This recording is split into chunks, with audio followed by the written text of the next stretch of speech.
こんにちは、ちーぼーです。今回は最新版海外21カ国を旅した私が本当に便利だと思った旅グッズ7選を紹介します。このテーマは何度か紹介していますが、旅の回数が増えるほどもっと使いやすいものはないかなと買い直したり、新しいアイテムに出会ったりしています。なので今日は経験を踏まえたアップデート版としてご紹介します。このチャンネルでは海外旅行のリアルな旅の様子や便利グッズなど旅に役立つ情報を発信しています。チャンネル登録して一緒に旅の準備上手になりましょ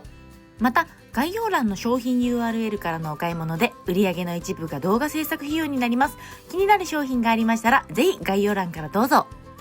では今回のラインナップはこちら、順番に紹介していきま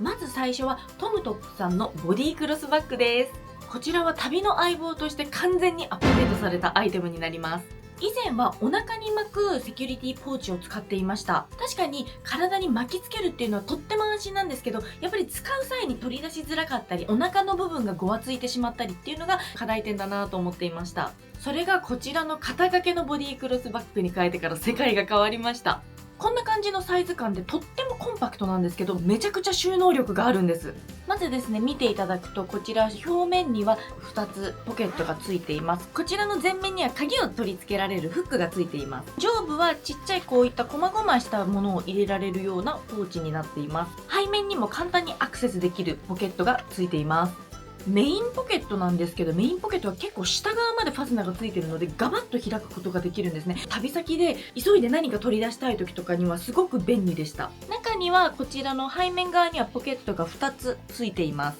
外側にもこうやってポケットが2つついています。ポケットがたくさんあるので本当にいろんな細々したものを整理して収納することができます。こちらの手前側にはですね、この RFID と書かれた、こちらはですね、スキミング防止素材になっています。クレジットカードなんかを遠隔で情報を抜き取るっていう、そういったところも安心できるので、クレジットカードなどはここのポケットの中に入れてもらうと、情報を安全に守りながら旅行を楽しむことができます。セキュリティ面もバッチリしているし、整理もとてつもなく楽になります。実際に私が海外旅行行くときは、パスポートを入れたり、スマホの充電器を入れたり、こちら側にはクレジットカードや現金を入れて、レシートなんかはこちらの下のポケットに入れるようにしてました。それとですね、結構これはクリエイターさんにはぴったりかなと思うんですけど、なんと DJI が入るんです。なので DJI 今ちょっと使っちゃってるので、このケースを入れてみます。ケースを入れた感じでこうやってぴったり収まるんですね。それがすごい楽だなと思いました。 Vlog なんかを撮ってない方からしたらあまり関係ないかもしれないんですけど、 DJI をずっと首にかけたりとかしてても重いし、ずっとリュックに入れてると撮影するたびに毎回リュックから出してっていうのが結構めんどくさかったんですけど、これですごい解消されて、個人的にはこれめちゃくちゃポイント高いです。後ろのポケットにはハンカチを入れていました。前面のポケットにはイヤホンだったりリップクリームを入れて、こちらの前ポケットにはティッシュなどを入れていました。で、この辺にですね、こういったエコバッグなんかも引っ掛けて持っていました。街歩きとかに必要なものっていうのは本当にこれでね、最低限のものが賄えてしまうので、本当にこれすっごい便利でした。お腹に巻きつけるものだとクレジットカードと現金ぐらいしか入れられないんですけど、これだとそういった貴重品プラスハンカチ、ティッシュだったりカメラを入れたりっていうこともできるので、すごく使い勝手めちゃくちゃ最高です。ベルト部分も結構しっかりしてますし、厚いのでそんなにねこう食い込んだりもしないし、調整が効くのでここの長さを変えてちょっと長めにしたり、ここら辺に持ったりっていうこともできます。あとはですね、とてもセキュリティのことをしっかり考えてるなって思ったポイントが、実はですね、こちら輪っかになってるの分かりますか？こうやって輪っかがついていて、真ん中にギュッとこう2つを合わさると輪の部分が重なるようになっているんですけど、実はこれ南京錠を入れられる南京錠仕様のファスナーになってるんです。南京錠は別売りになってるので、プラスここのねサイズっていうのが合うものを選んでいただきたいんですけど、私はこれは100均で買いました。バーの部分が細いものを選んでいただきたいです。こちらをですね、南京錠のバーに差し込みます。ロックをかけるとこのように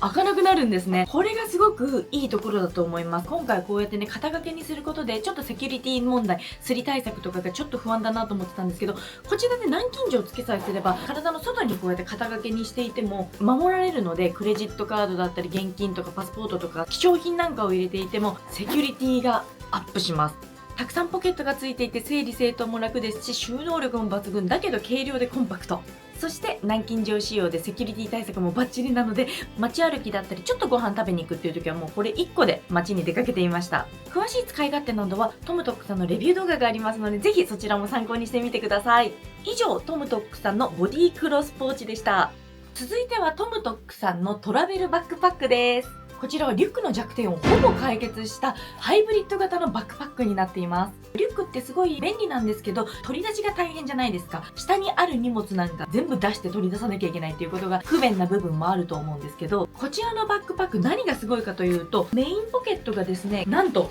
ガチャッとこのまま開くことができるんです。このバックパックはバックパックなんですけど、スーツケースのようにこうやってね、大きく開くことができるので、荷物の取り出し、またパッキングがすっごい楽なんです。もうめちゃくちゃ圧倒的に楽です。私はホテルに着いたら椅子とかに置いて、あとは開くだけっていう感じで、そのままここから荷物を出し入れしています。今までのリュックですと、荷物をバーっていろいろ出して、ベッドの上にこう広げてまた詰めてってしてたんですけど、こちらはそのまんまこの開いた状態でもうこのまんまです。で、ここから必要なものを取って、使い終わったらこちらに戻してっていう感じで、一目瞭然なんですね。どこに何が入ってるのかが一目瞭然にわかる。そしてすぐに取り出せる。そしてすぐに片付けられる。で、こんなにコンパクトなんですけど、大容量でこちらは40リットル入ります。そしてポケットもとても充実しているので、こちらも細かい整理整頓がとっても楽になります。前面にはこちらにサブのポケットがついています。そして上部には背中側からちょっとした小物を入れられるようなポケットがトップ部分についています。背面にはですね、PC ポケットになっているんですけど、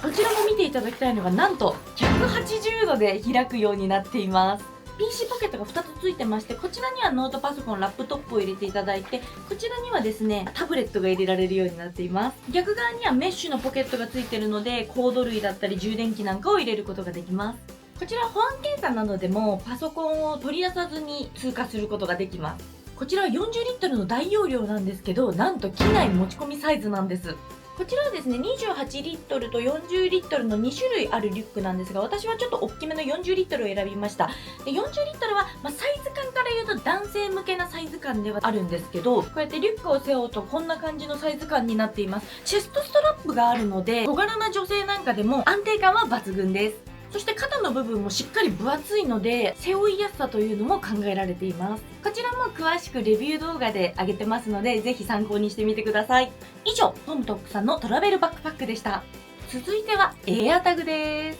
こちらは旅のグッズというよりか旅の保険になります。アップル社さんの荷物紛失防止タグになります。こちらは忘れ物対策だったり置き引き対策なんかに役立つ商品になっています。こちらをですね、バッグなどにつけているとスマホから現在位置というのが見えるようになっています。旅先だと慣れないことも多いですから、なんかバタバタしてて荷物を忘れてきちゃったとか、なきにしもあらずだと思います。特に私はおっちょこちょいなタイプなので、あれ忘れてきたとか言って急いでね、取りに戻ったりとかするようなことも何回かあります。そういった時にこちらがあると、今ここで忘れてきちゃったんだっていうことがね、わかるのでとても安心だと思います。で、こちらのエアタグは単体だとこういうちっちゃい丸なんですけど、こういったね、キーホルダーとかカードタイプのものを使って収納することができます。で、このキーホルダーはリュックだったりバッグなどに入れています。カードタイプのものというのははめ込んでボディバッグの中のポーチに入れておけば簡単に収納することができます。こちらの商品もロスバゲ対策やすり対策の動画で紹介してますので、ぜひよろしければそちらも合わせて見てみてください。以上、エアタグでした。続いては無印良品さんの変換プラグです。こちらはコンパクトさが圧倒的に改善されたアイテムになります。以前はね、ちょっとこうボックス型の大きいタイプの何カ国も使えますよっていうものを使ってたんですけど、それもすごく便利だったんですけど、やっぱね、かさばるんですよね。ボックス型なので幅も結構ありますし、収納がちょっと大変で、あとはですね、差し込むところのこう金属の部分が壊れちゃって外れちゃったっていうことがありました。こちらの無印の変換プラグは、ここのイラストにもある通り、8種類の形に対応しています。中を取り出してもらうと、組み立て式なんですね。収納袋にイラストでですね、説明がもう書いてあるので、とてもわかりやすいです。私結構不器用なんですけど、不器用な私でも簡単にセットすることができます。こんな感じでイラストを見てもらうとですね、すぐにどういう風な組み合わせでやるかっていうのがわかるので、見るようになっています。無印さんのものなどでね、耐久性もすごく良くて今のところずっと使ってますけど、壊したりもしてません。こんな感じでとっても薄型になるので、収納がね、もうめちゃくちゃ楽になりました。8種類に対応しているし、コンパクトだし便利で、今のところもうこれが大満足です。以上、無印良品さんの変換プラグでした。続いてはマルチ充電ケーブルです。こちらはですね、1本で複数のデバイスを充電できるマルチケーブルになっています。昔はね、iPhone 用とかモバイルバッテリー用みたいな感じで一本一本持ってったりはしてたんですけど、こちらはですね、この1本でスマホと DJI、この今使っているカメラとモバイルバッテリーを一度に充電できます。なので旅先での充電がすごく楽になりました。充電待ちのものとかがないので、とてつもなく楽です。USB もこれ1個で済みますからね。内容はこんな感じなんですけど、個人的な希望としてはこのライトニングがですね、このタイプ C に変わってくれると、スマホ DJI 本体、DJI のバッテリーと、プラス、モバイルバッテリーの充電みたいな感じでできるんで、個人的にはね、そのバージョンが出てくれたら嬉しいなと思うんですけど、私が探す限りではね、まだそういった商品が見つからなかったので、こちらを使っています。でも1個の USB を埋めるだけで3つのデバイスが一度に充電できるというのは本当に便利でとてつもなく快適です。以上、マルチ充電ケーブルでした。続いてはトムトックさんのガジェットポーチです。こちらはですね、旅のプチストレスを解決してくれる旅の裏方さんになります。先ほど紹介した無印良品さんの変換プラグだったり、マルチケーブルなどにも付随するんですけど、こういったガジェット類を整理するポーチになっています。以前はね、本当に何の仕切りもない普通のちょっと大きめのポーチっていうのを使ってたんですけど、やっぱりね、それだと使ってからしまうまでっていうのに一時整理整頓をしてみたいなことをしなくちゃいけなくて、プラスですね、取りたい時に取り出したいものがどこにあるのかちょっとなんかこう迷子になっちゃったり、そういうことがあったんですけど、こちらはですね、仕切りやポケットが豊富なので、もうその場に入れるだけで整理完了になるアイテムです。中を見ますと、こちらにケーブル類が収納できるポケットが3つついています。そして今度こちらにはですね、ちょっと大きめのポケットがついていて、こちらにもメッシュポケットが、ファスナー付きのメッシュポケットがついています。なので、あらかじめ物の住所を決められるので、何がどこに入ってるかっていうのがもう開けば一目瞭然です。では、ちょっと入れてみたいと思います。今ちょっとさっくり入れてみたんですけど、こちらに先ほどの4本ケーブル、あとはもう1個ですね。こちらにケーブルが入っています。こちらには先ほどの無印さんの変換プラグとアダプター類を入れています。そして結構細々したこういった SD カード類なんかもここらに入れることができます。このようにどこに何が入ってるかっていうのがもう一目瞭然で分かって、片付ける時もそこのポケットに入れさえすればいいという感じですごく楽になりました。自分でこう綺麗に整理整頓してたのが、もうこのようにどこに何を入れるかっていうのがもう一目瞭然で分かるので、旅の小さなストレスというのがゼロになりました。こちらもトムトックさんのレビュー動画で詳しく紹介してますので、ぜひ合わせてご覧ください。以上、トムトックさんのガジェットポーチでした。続いては薄手のストールになります。これがね、旅の万能アイテムで想像以上に使えるんです。厚手じゃなくて薄手というところがポイントになります。私が今まで使った用途は6種類になります。まず最初はこうやって首に巻いたり羽織ったりなどの防寒ですね。こちらがストールの元々の用途になります。あとはですね、体調崩しちゃったとか風邪ひいちゃったみたいな時に、寝る時にですね、私はこれを腹巻きにしてました。インドでちょっと風邪ひいたり、モロッコでは私5日間ぐらいですね、上下回らんようになって体調を崩すということがありました。よろしければ Vlog も見ていただきたいんですけれども、そういった体調を崩してしまって、なんか寒気がするなみたいな、寝る時寒いなみたいな、毛布も借りたけど寒いなみたいな時に、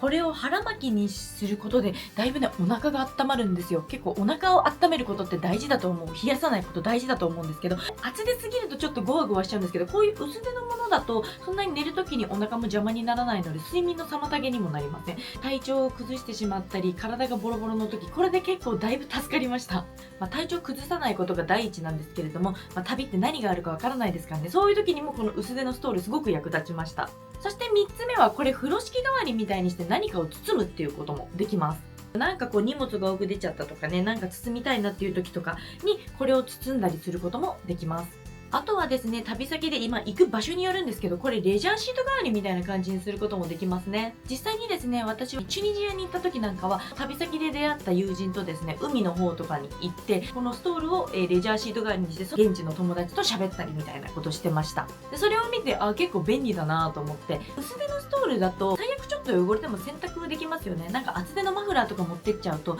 ちょっと旅先で洗濯するのもちょっと躊躇がいると思うんですけど、こういった薄手のストールでしたら現地で汚れちゃったら洗うっていうこともできるので、そういった意味でもすごく便利です。あとはですね、私結構イスラム圏の国に行くことが好きなんですけど、モスクに入る時とかって女性とか頭髪を隠さなきゃいけないっていうことがあります。観光地化されているところですと、そういう貸し出しのレンタルのストールとかもあったりするんですけど、やっぱこういうのも自分で持っておくとすごく便利だと思います。それこそね、冬場とかだったらストールを必ず持っていく人もいると思うんだけど、夏場とかだとわざわざ持ってかないとか忘れちゃったっていう人もいると思います。でもこういうかさばらない薄手のストールであれば、モスクに行く時だけ髪を隠してモスクの中を見学するっていうこともできます。なのでイスラム圏に行くときはマストで持ってってほしいなと思いますし、別にイスラム圏の国に行かなくてもイスラム圏じゃない国にモスクを見学に行くっていう場合もあると思うので、特に女性の方なんかは薄手のストールを持っておくととっても便利だと思います。続いてはですね、頭にかぶるっていうのでは同じなんですけど、なんか雨降ってきちゃった時用のちょっとこういう簡易雨具みたいな、ちょっと頭濡らしたくないなっていう時にも使えます。私は基本的にリュック一つで行くので、雨具は絶対持ってかないんですね。レインウェアとかそういうもので帽子かぶればいいかなっていう時もあるんですけど、特にね、夏場とかだったらレインウェアも持って行きたくないなみたいな、あったかい国に行く時だったらこういうのでたまに雨降ってきちゃったっていう時は頭を隠してちょっと濡れるの防いだりっていうことをしてました。以上が私がこの薄手のストールで今まで海外旅行行った時に使った用途6選なんですけど、他にもなんかこんな便利な使い方あるよっていう方がいらっしゃいましたら、ぜひコメントで教えてください。以上が薄手のストールでした。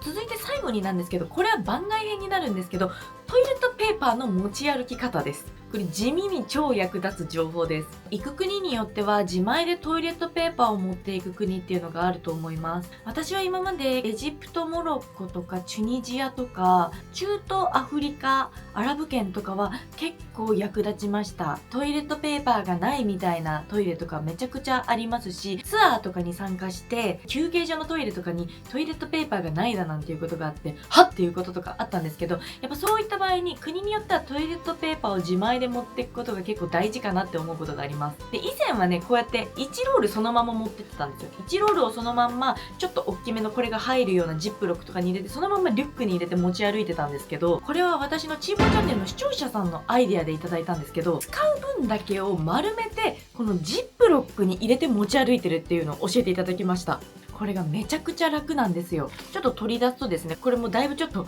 押しつぶれちゃってるんですけど、こうやって1回分ぐらいをですね、自分の使うなっても1回分ぐらいぐるぐるぐるぐるってやって、それをこうやって丸めて、で丸めたものをこうやってジップロックの中、ちっちゃいジップロックに入れて、何回分、1日分とかをこうやって入れといて、それをリュックに入れたりしてます。なので私は旅行行くときこれにね、これもちょうど入るんですよ、こうやって入れてました。こうすることでちっちゃい街歩きバッグにも入りますし、こんなでかいのを持ってく必要もない。で、すぐに取り出せて便利っていうことで、視聴者さんから教えていただいてからも毎回このやり方で街歩きバッグに入れて持ち歩くっていう風にしています。結構バックパッカーさんみたいな方はトイレットペーパー持ってくっていう人とか多いと思うんですけど、もしよろしければこのやり方試してみてください。以上、番外編のトイレットペーパーの持ち歩き方でした。以上、最新版海外21カ国旅した私が本当に便利だと思った旅グッズ7選の紹介でした。バッグ類、ガジェット類、多用途アイテムなど私が本当に便利だな、皆さんにお伝えしたいなって思ったものを紹介しました。私のおすすめはこれだよというアイテムがあればぜひコメントで教えてください。そして年内チャンネル登録1万人目指しています。この動画が面白かった、役立ったと思った方は高評価、チャンネル登録よろしくお願いします。また、旅行中の未公開動画やライブなど、メンバーシップ LCC も発足しています。チーボーチャンネルを応援したいと思う方はぜひ参加してください。それでは最後までご視聴いただきありがとうございます。また次の動画でお会いしましょう。バイバーイ。